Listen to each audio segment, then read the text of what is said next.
So ayun guys, ano lang, update tayo dito sa seed, no. Gawa nung ayan, meron silang nilabas na ito, yung nakikita nyo dito sa kaliwa, yan, badge. Ayan yung nakalutang, no. Yan, yan, Growth Guardian Achievement Badge, no.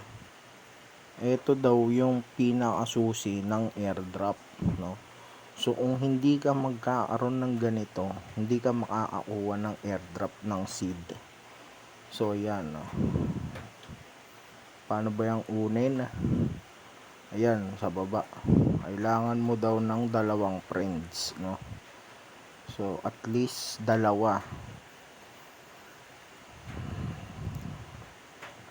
para makuha mo yung achievement badge na yan, no. Yan, yung Growth Guardian, yung badge. So yan daw ang pinakasusi. So nung nakaraan, meron silang update, no, yung patungkol kay Pabel, yung nandito yung may cage, yan. So yun, wala na. So tapos na yung pa-event nila na yun, no.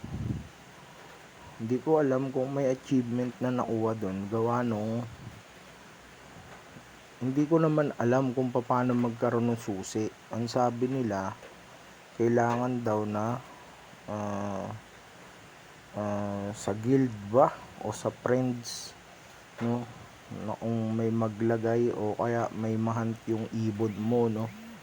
So dito wala namang nahahunt yung ibon ko, ito claim ko na, yan, puro seed lang yung kinukuha niya, tsaka minsan bulate bulate, uod pala, uod. So yan, kainin natin yan. Then touch mo lang yan para sumaya. Yan, masaya na siya, pwede na ulit siyang mag-hunt. So yan, and then ewan ko lang din kung sa mga bago na bigyan ng ibon o ano, pero alam ko lahat naman yata nabigyan, no. So yan, so dito sa taas may guild na sila, no. Yan, yung guilding system na yan, ang hunting guild. So dito mahirap sumali, no, gawa nung yung iba nagre-record ng matataas na rank na ibon, no. Hindi naman mataas na ibon yung napunta sa atin, Dito ayan, puro pool na, ayan, puro pool.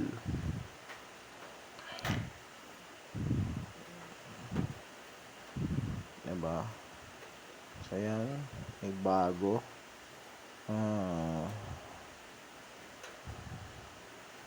Ayoko munang sumali kasi sa guilding system nila, no, may nagpapasahod, no. So pinapasahod sila ng guild leader. And hindi ko lang alam kung yung ibang yan, lalo na yung mga gumagawa nung guild yan, kung binibigay nila talaga sa member nila yung dapat na sahod nila, no. Hindi ko alam, gawa nga nung hindi pa ako sumali. Balak kong gumawa ng guild, no. Yan, balak kong gumawa ng guild.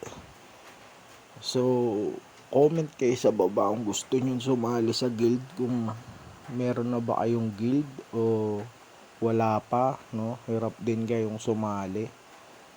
So kung gusto nyo sumali, so pag may mga nag-comment sa baba, at least kahit 5 lang, no, na gustong sumali, gagawa ako ng guild. Mag-update ako kung may magko-comment dito sa video na to o wala.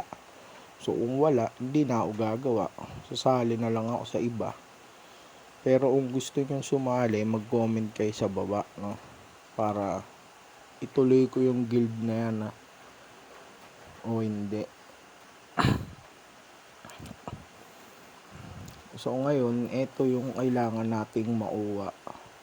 Yan, yung growth guardian. Wala namang problema sa akin yung invite na yan. Kaya ko naman yan punan. Meron naman akong panlagay dyan. Kaso lang, hindi lang ako nag-i-invite, no?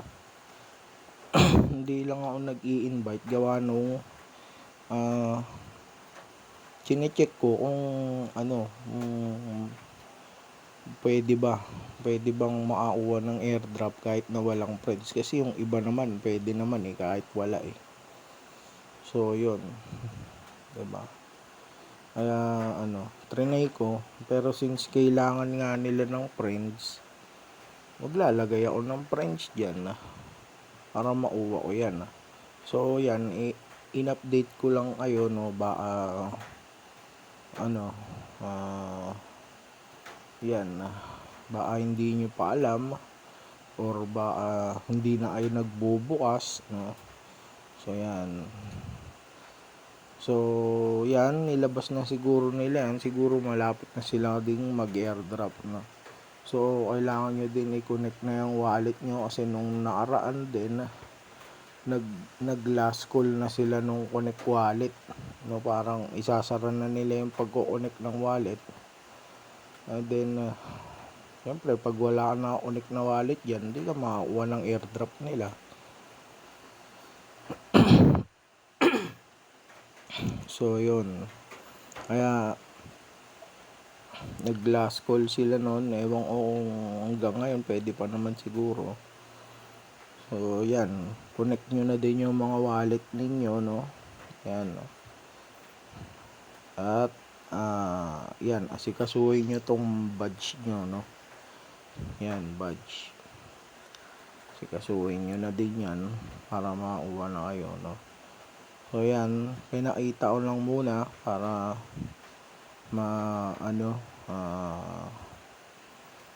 malaman ng lahat, no?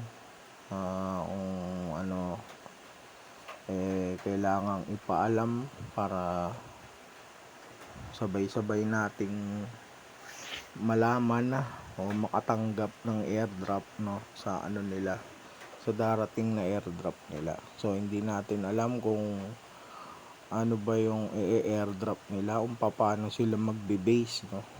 So yan, active naman tayo dyan. Lang naman yan magde-daily login ka, collect mo tong uod na to, ipahunt mo lagi yung yung bird mo. So sa guild kasi yung requirement yung pagiging active mo, doon nila sinusukat, no? Yung bird mo kailangan laging nag-hunting.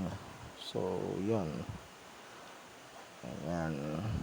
Dito din sa boost, check nyo lagi yung holy water kung pwede nyo nang i-upgrade, no?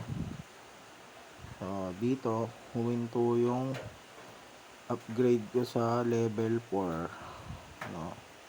Yan, kung matagal na kayo, tuloy-tuloy nyo lang yan ma-upgrade. So ayan guys, update lang tayo sa seed, no? Para updated. So marami nang nag-update na games, gawa nga nung pagtungtong ng September. Yan, isasabay nila sa bull run ang mga drop, ang mga airdrop. Kaya medyo asikasuhin na natin yan, medyo pagtuunan natin ng attention yung mga inumpisahan nating laro, dahil baka mag-airdrop sila ng nalampasan natin na hindi natin alam, no? So yan guys, seed up, no? Yan, lagay natin yung link sa baba para mag-redirect na lang kayo kung yan, redirect kayo kung meron. Kung wala, yan, pwede nyo pang umpisahan na. So ayun guys, update sa seed.